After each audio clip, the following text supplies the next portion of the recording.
What's up, y'all? Yeah, I wanna welcome you to another episode of Getting Stoned with your host, Mr. Stone Petoskey. Ooh, coming at you with lots of love in my heart. Yeah, wishing many blessings out to all y'all. Hope the sun is shining, hope the weather is sweet, and you are moving your dancing feet. Yeah, Mr. Bob Marley. So, much love and a very big, beautiful hug coming out to all y'all. Yeah, know that you are so beautiful. Yes, love and light eternally shining upon and within you. That's what I'm talking about, y'all. We got to tap into the one love energy. It created it all that is. It is all that we are. Yeah, we'll never separate from it. We are it, not two-ness. All this fussing and fighting going on in the world these days seems a perpetual condition. Yeah, we humans get ourselves all mixed up in. And so my 2 cents on that shit is, if you know that person across from you, no matter their color, their size, their shape, their beliefs, wherever they're from on this Mother Earth of ours, all of that stuff, that's just the details. That's just the spice of life. Right on. And it's all good that way. Trouble comes up when we just decide that person over there isn't really just a reflection of me over here. We've somehow confused ourselves to believe that it's okay to slay our brothers and sisters because they maybe believe something different. Maybe they dress different, speak different, and they look different, and they believe in a different God, and all that kind of stuff. It's like I said, that's just the details, the stories, the representations of our mind, the things. And I'm here to tell you that shit ain't real, y'all. Like I said, just representations of our mind.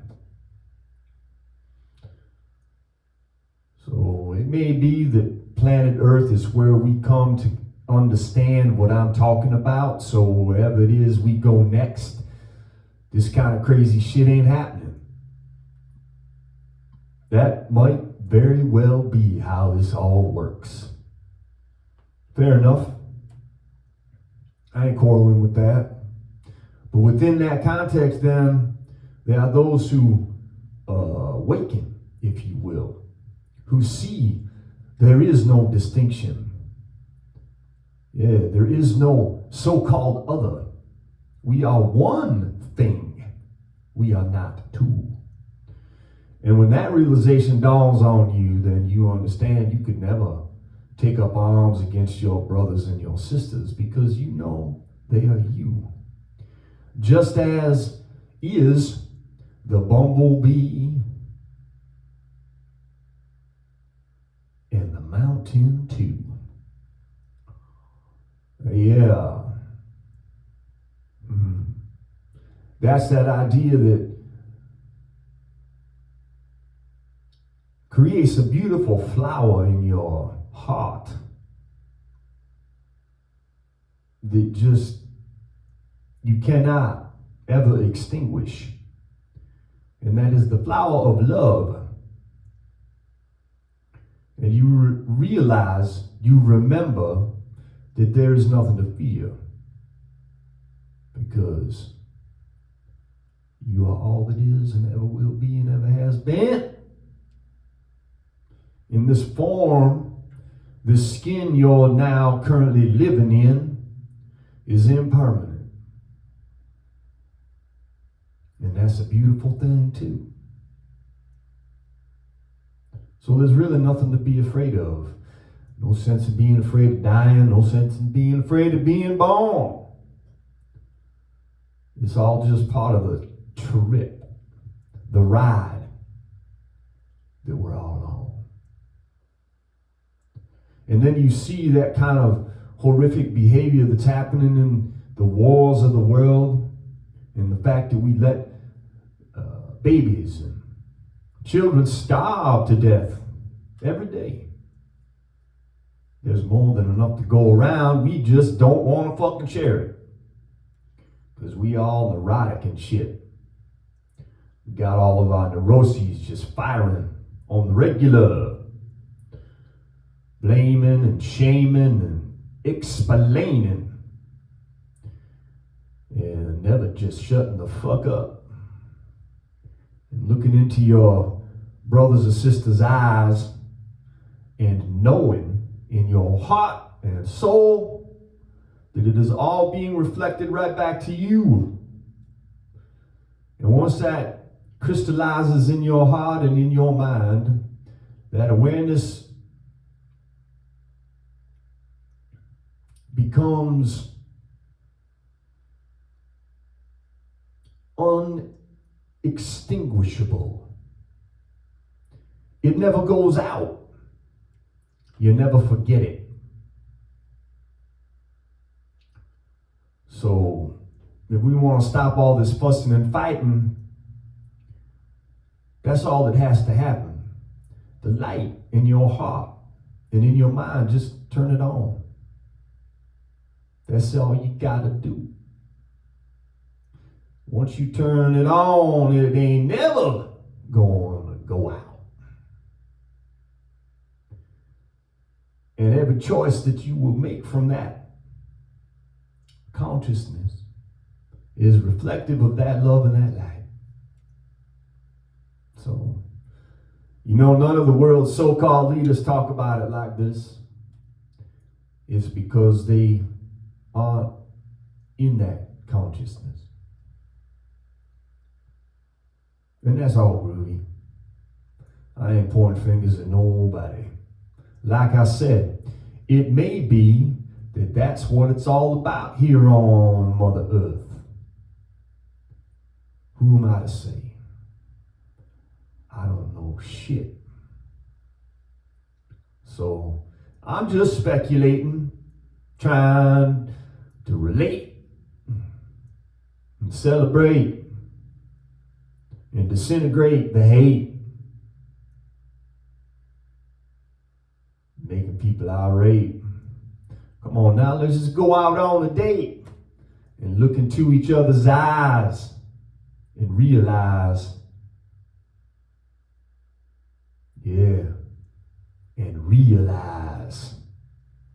Ha! All right, thank you so much for being here, y'all. We're gonna hop on into it. Let's, I don't even know what can be said about this woman, but she's just, incredibly badass. This woman's name is Pema Chodron. I've read from her work here before, and I'm going to read from her book, my favorite book of hers, When Things Fall Apart, Hard Advice for Difficult Times. This is a chapter called Curious About Existence. There are 3 truths, traditionally called 3 marks of our existence: impermanence, suffering, and egolessness. Even though they accurately describe the rock bottom qualities of our existence, these words sound threatening.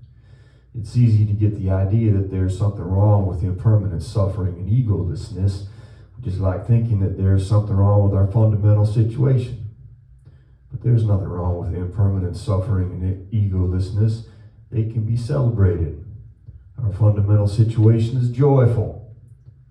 Impermanence is the goodness of reality. Just as the 4 seasons are in continual flux, winter changing to spring, spring to summer, summer to autumn, Just as day becomes night, light becomes dark, becoming light again. In the same way, everything is constantly evolving. Impermanence is the essence of everything. It is babies becoming children, then teenagers, then adults, then old people, and somewhere along the way, dropping dead. Impermanence is meeting and parting. It's falling in love and falling out of love. Impermanence is bittersweet, like buying a new shirt, years later finding it as part of a patchwork quilt. People have no respect for impermanence. We talk no delight in it. In fact, we despair of it. We regard it as pain. We try to resist it by making things that will last forever, we say. Things that we don't have to wash, things that we don't have to iron. Somehow, in the process of trying to deny that things are always changing, we lose our sense of the sacredness of life. We tend to forget that we are part of the natural scheme of things. Impermanence is a principle of harmony. When we don't struggle against it, we are in harmony with reality. Many cultures celebrate this connectedness. There are ceremonies marking all the transitions of life from birth to death, as well as meetings and partings, going into battle, losing the battle, and winning the battle. We too could acknowledge, respect, and celebrate impermanence. But what about suffering? Why would we celebrate suffering? Doesn't that sound masochistic? Our suffering is based so much on our fear of impermanence. Our pain is so rooted in our one-sided, lopsided view of reality. Whoever got the idea that we could make pleasure without pain? It's promoted rather widely in the world, and we buy it. But pain and pleasure go together. They are inseparable. They can be celebrated. They are ordinary. Birth is painful and delightful. Death is painful and delightful. Everything that ends is also the beginning of something else. Pain is not a punishment. Pleasure is not a reward. Inspiration and wretchedness are inseparable. We always want to get rid of misery rather than see how it works together with joy. The point isn't to cultivate one thing as opposed to another, but to relate properly to where we are. Inspiration and wretchedness complement each other. With only inspiration, we become arrogant. With only wretchedness, we lose our vision. Feeling inspired cheers us up, makes us realize how vast and wonderful our world is. Feeling wretched humbles us.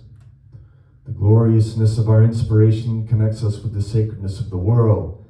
But when the tables are turned and we feel wretched, that softens us up. It ripens our hearts, becomes the ground for understanding others.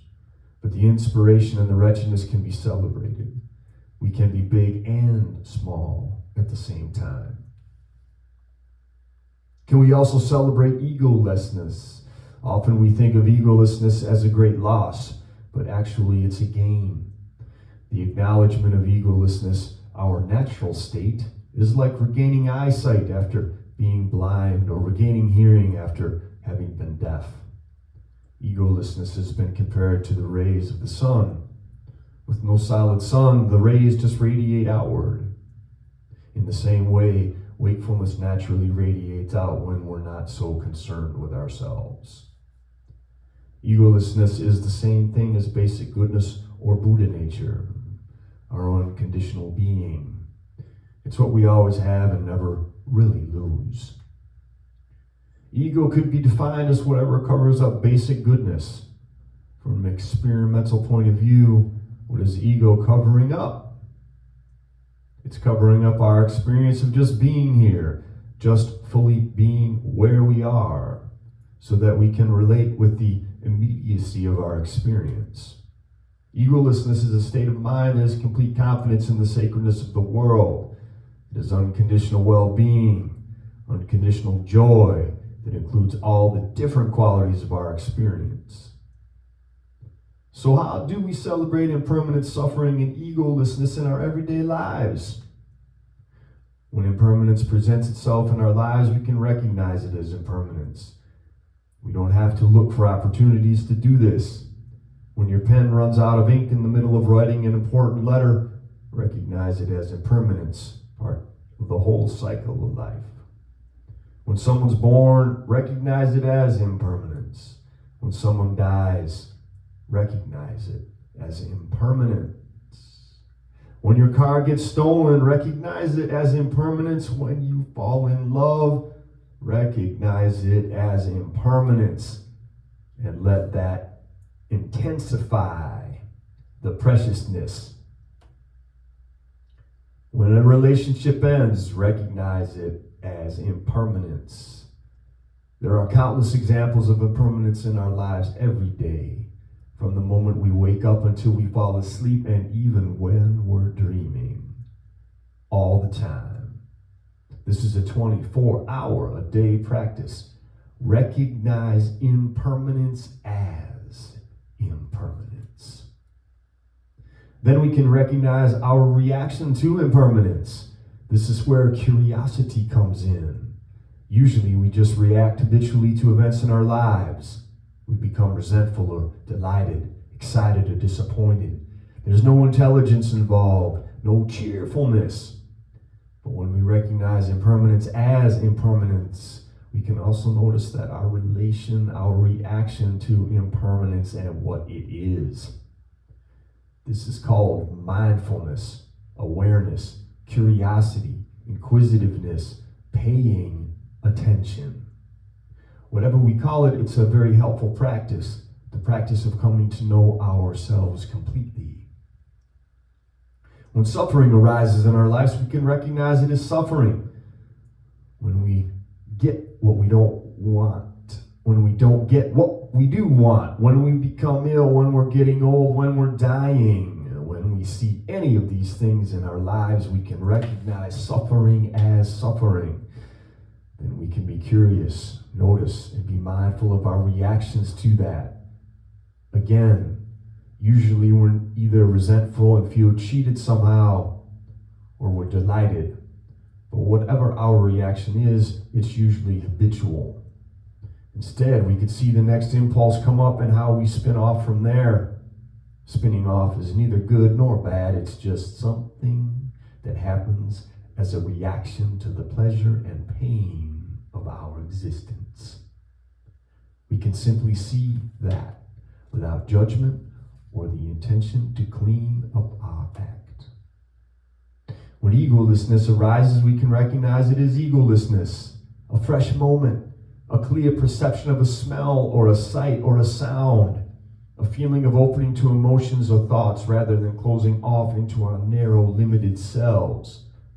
When we perceive the spaciousness in our lives, when we sense a gap in the continual conversation we have with ourselves, when we suddenly notice what's in front of us, when we take a fresh, clear, unedited look at reality, we can recognize it as egolessness. It doesn't have to be a big deal. Egolessness is available all the time as freshness, openness, delight in our sense perceptions. Curiously enough, we also experience egolessness when we don't know what's happening, when we've lost our referential point, when we get a shock and our mind is stopped. We can notice our reactions to that. Sometimes we open further, sometimes we quickly shut down.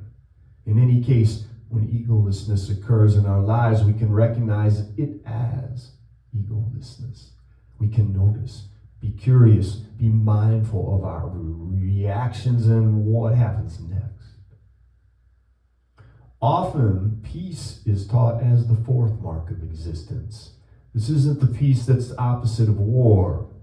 It's the well-being that comes when we see the infinite pairs of opposites as complementary. If there is beauty, there must be ugliness. If there is right, there must be wrong. Wisdom and ignorance cannot be separated. This is an old truth, one that men and women like ourselves have been discovering for a long time. Cultivating moment-to-moment curiosity, we just might find that day by day, this kind of peace dawns on us, and we begin to understand that what all the books have been talking about. So don't take anything for granted. And don't believe everything you're told. Without being cynical or gullible, look for the living quality of the Dharma. Recognize impermanence and suffering and egolessness as the kitchen sink level, and be inquisitive about your reactions. Find out for yourself about peace and whether or not it's true that our fundamental situation is joyful.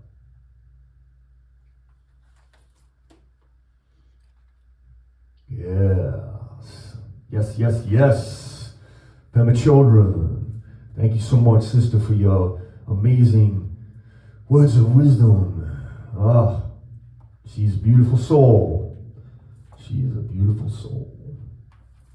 All right. So let's read ourselves a little poem. We're just going to come on and dip on into the next move here. This is a brother named W.S. Merwin. It's from his collection of poems called Migration. We're going to check it out.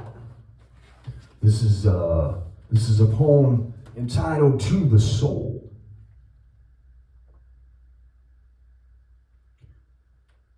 Is anyone there? If so, are you real? Either way, are you one or several? If the latter, are you all at once? Or do you take turns not answering? Is your answer the question itself, surviving the asking without end? Whose question is it? How does it begin? Where does it come from? How did it ever find out about you over the sound of itself with nothing but its own ignorance to go by?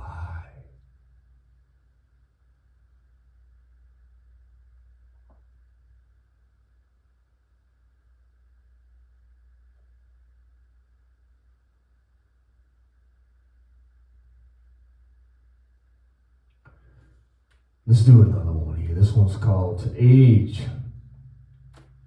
It is time to tell you what you may have guessed along the way without letting it deter you. Do you remember how once you liked to kneel looking out of the back window while your father was driving, and the thread then of pleasure as you watched the world appear on both sides and from under you, coming together into place out of nowhere, growing steadily longer, and you would hum to it, not from contentment, but to keep time with no time, floating out along it, seeing the world grow smaller as it went from you further, becoming longer and longer, but still there. Well, it was not like that, but it was out of sight. It was not anywhere with the dreams of that night. Whether remembered or not, and whatever it was arriving from on its way through, you must have been growing shorter, even as you watched it appear and go. You still cannot say how, but you cannot even tell whether the subway coming in time out of the tunnel is emerging from the past or the future.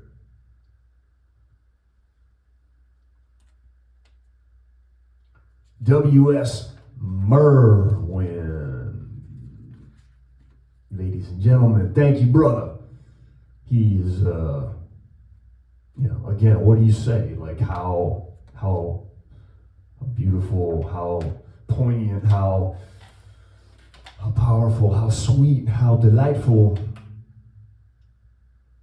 it is. Poetry is meant to be read aloud. It's, yes. Thank you all so much for being here. Let's do a tune. This is one I wrote a while back.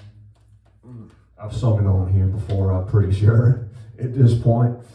But let's do it again, and it's always different. This one is called Raindrops. For centuries and all throughout time, people have been trying to kick down the king's door. Sick and tired of being kept down, and unwilling to take it anymore. The king, he always pretends to listen. He's got his two places on, all shiny and bright. He's telling stories, most of which aren't true. Mind games to keep you out the light. 'Cause he doesn't want his subjects to know they're more powerful than him. Keep you scared, lonely, and poor. The game is his to win. So what are we going to do about it? Get down on our knees and beg? And keep working like slaves in this rig game? Or are we going to light the fuse to the powder keg?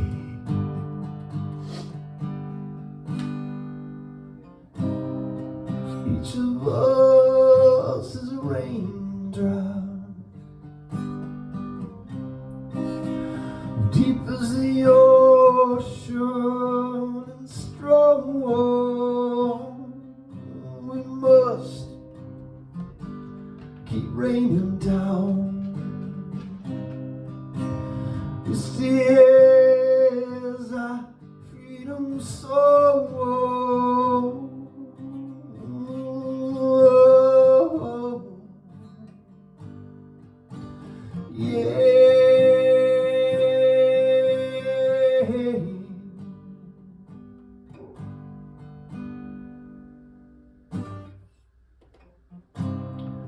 We have as much right to be as they do. Let no man steal your destiny. The fight will be long, there'll be blood, but from the ashes we will rise mightily. There's nothing but us can hold us back. There's little more than can be taken. Our strength lies in justice being served. So our lives are not forsaken. So come on, one and all. We've got lots of work now that we must do. And no one but us is going to get it done. So shine the light of love that is within you. Each of us is a raindrop, deep as the ocean, strong.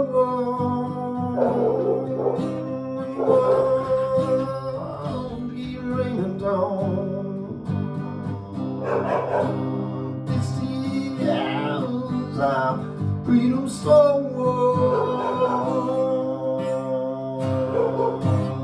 Yeah.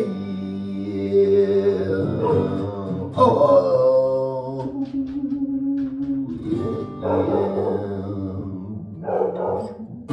yeah. Man, my dog's loving it, y'all. Thank you so much for being here. Until next time, Storm Badowski saying peace out.